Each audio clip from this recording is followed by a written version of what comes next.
Okay, so I'm going to go on to Best Director, and the nominees are Woody Allen for Midnight in Paris, Michelle has, whoa, okay, yeah, the guy who directed The Artist. I'm not even going to try to pronounce that name. Terrence Malick for The Tree of Life, and Alexander Payne for The Descendants, and finally Martin Scorsese for Hugo. Um, okay, of these nominees, I'm going to go out on a limb here and I'm going to pick Martin Scorsese. I think that he is going to win for Hugo. And I could be completely wrong on this. It may go to the guy for The Artist. I think it's going to come down between The Artist and Hugo for Best Director. But the reason I'm picking Martin Scorsese is, again, I think that the Academy feels that they owe him something. Because, I mean, I know he won a few years ago for The Departed, but I mean, the Academy has a lot to make up for. I mean, think about all the great films that Martin Scorsese made, and he never got any recognition for any of them. Like, when Taxi Driver came out in 1976, I think it was, the Academy's like, no, we're not going to give it to that film. Or, when he made Raging Bull, they didn't give him the Oscar for it, or Goodfellas. So, I mean, it's like over and over and over again, these people have just neglected him. And, I don't care if he won for The Departed. He still deserves another Oscar. Plus, I think that Hugo is a lot better than The Artist. I think it captures the spirit of the silent era, or kind of the beginning of the modernization of filmmaking, much better than The Artist does. And in terms of technical look, the visual and technical style, I think that this film is one of the strongest. I mean, you think about it, um, it's just amazing to look at. I mean, to me, I've never been a fan of 3D, but for me, this is the best representation of 3D I have ever seen. Much better than Avatar, much better than anything I've ever seen.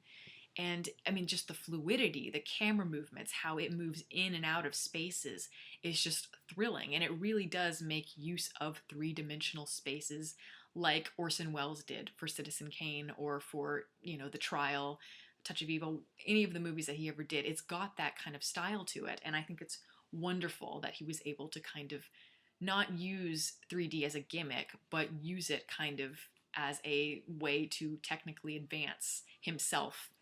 So I think that the imagination and the visual look, the colors are wonderful in the movie, and there's such imagination. I really can feel kind of the childlike innocence of Scorsese, what he must have felt like as a kid when he was seeing movies for the first time. So again, it's a great movie, and I think that he will get the Oscar for Best Director. Um, let's see. Woody Allen for Midnight in Paris. Woody Allen's a great director. I mean, he's been hit or miss over the years, of course, but I think overall he's made some really wonderful masterpieces. Midnight in Paris, I don't think is one of them. I think it's a very enjoyable movie. I really, really liked it, but it's very frothy, and in terms of its entertainment, very leisurely, and just compared to kind of the depth of the field, I think it's very not very slight. It's very trivial compared to the rest of them. So I don't think that he will win that one. Um, the guy who directed The Artist. Okay, I think technically he did a very good job of representing the look of the silent era. He certainly captured the tone and the atmosphere. When I was watching The Artist, I really did feel like I was watching a silent film, but I don't think he captured the spirit like Martin Scorsese did with Hugo. Technically, it looks great, but it just left me cold as a viewer. Um, Terrence Malick. Now, if I had to pick my personal favorite, it would definitely be Terrence Malick. If I were the Academy, if I were in charge of the Academy Awards, I would give him this Oscar, because I'm sorry, but to me, Tree of Life is the best film of the year, and I'm so glad that it got recognized for Best Director and for Best Picture. I didn't think it was going to get anything, so.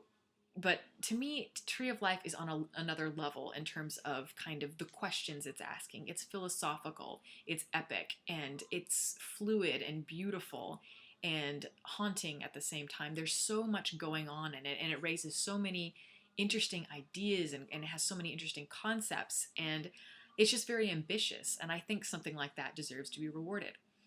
And I think it's going to be one of those films years from now that people are going to debate.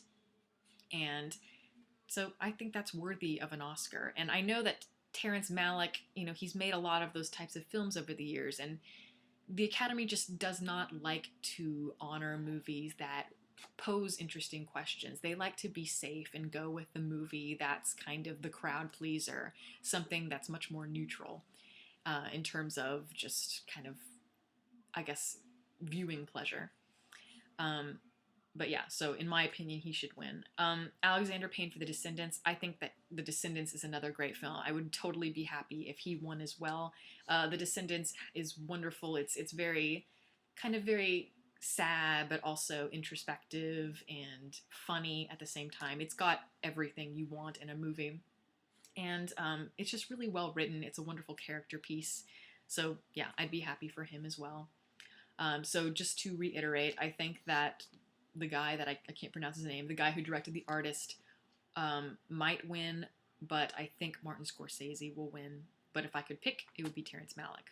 So on to Best Picture in the next video. Stay tuned.